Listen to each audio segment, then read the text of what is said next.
Realistically, out of all the matchups we could have had, I honestly think this is probably our most favorable matchup. Tampa Bay hasn't been that great. Obviously, we've never beat Tom Brady. We're 0-7 against Tom Brady, and we're 0-8 in the last 8 road playoff games the Cowboys have had. So, like, I'd rather play against Tampa Bay than, say, if we would have had to play Rodgers or if we would have had to somehow play the Eagles or, like, San Fran. Out of the teams that are there or the teams that are in the top 4 seeds, Tampa Bay is the best to go on the road against a team. That's your best bet. Let's go around here. Barry, if you had to pick one thing that we had to do to beat the Bucs on Monday night, what do you think's the main thing we got to do? Composure from our quarterback. You just think Dak just needs to look the part? Just look the part, man. Yeah, just do what you're supposed to do. Don't look fidgety. Like, that's the thing. When I watch him, man, it just looks like he has zero confidence. For you to force feed passes to a guy in Noah Brown, that's literally, he's a blocking receiver.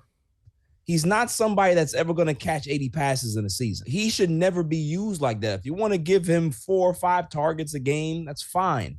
But I need to see CeeDee Lamb get 15 to 16 targets every game. Hell yeah. That's how it should be. You know, saying things about Gallup, we got to understand the guy's coming off an ACL injury. It's going to take him this entire season to get right. By next season, he's going to be a completely different Gallup. He's going to be back to normal. But ACL injuries are tough, man. I would love to see T.Y. kind of get those receptions or those targets that Noah Brown is getting. That's what I want to see. Definitely. Yeah. Schultze's our safety guy.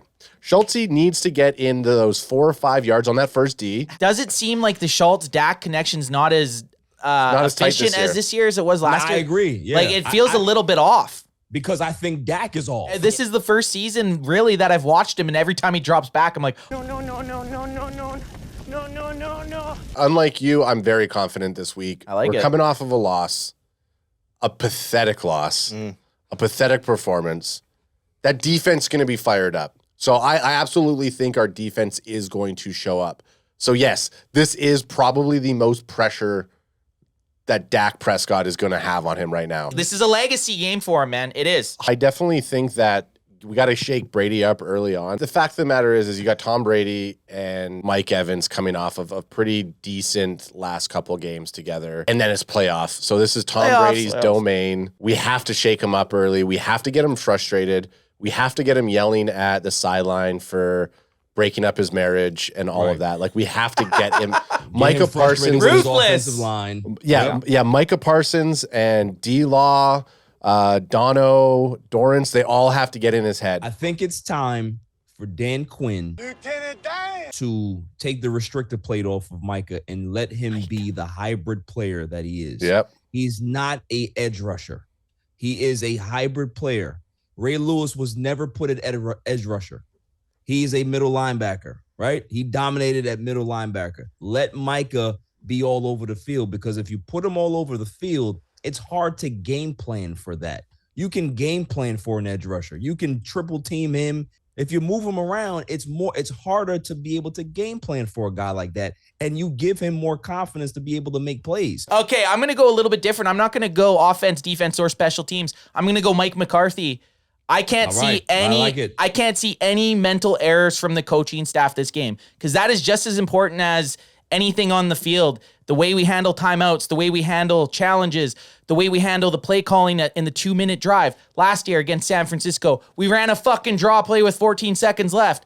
I can't have mistakes like that. This has to be with no timeouts. We talked about Dak Prescott having a legacy game. Mike McCarthy can't have his ass get handed to him on Monday night. In my belief, I said it all year, if he didn't make it past the wild card round, and Jerry came out and said he's not on the hot seat, but it should put him on the hot seat. You always need to be advancing. You can't go 12-5 both years and then fizzle out in round 1. So my thing for us to win is Mike McCarthy has to coach the game of his life. Past that, we've seen the Cowboys play well on both sides of the ball, just not at the same time often enough.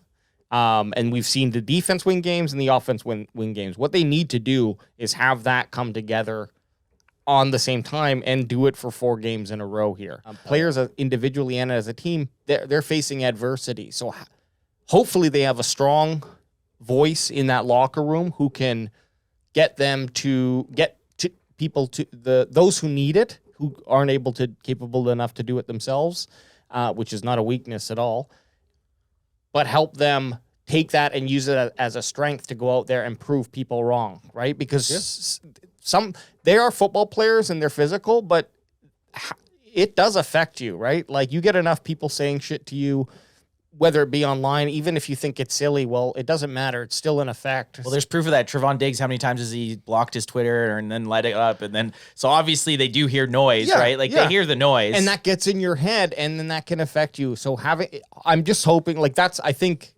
if it's a little, not really on the field, but I hope that within the locker room, they're coming together as a team and talking about these same things that we are. And like they have shown, if we saw that combination of strong defense, strong offense together, that's the best team in the NFL.